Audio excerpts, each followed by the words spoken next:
AI can turn your ordinary travel photos into epic animations. Picture this. Your still images morph into cinematic videos. Sounds a bit over the top, right? But let me explain.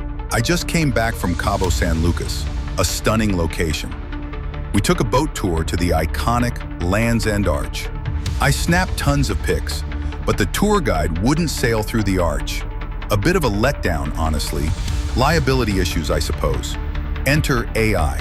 With VO3, I animated a photo into the video I envisioned. I even used ChatGPT to polish my description. Here's what I laid out. From this photo, create a sweeping drone video. Showcase Cabo San Lucas Land's End Arch. Keep the photo's vibe. The drone rises above to highlight the grand arch against clear waters, then dips closer to graze the ocean's surface.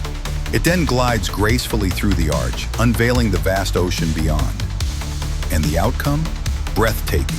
Exactly the flyover I imagined, though AI hilariously added a sinking boat scene. This shows AI's genius and quirks.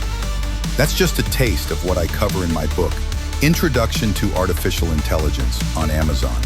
Whether you're exploring or diving in, it's a brilliant way to discover AI's capabilities and surprises.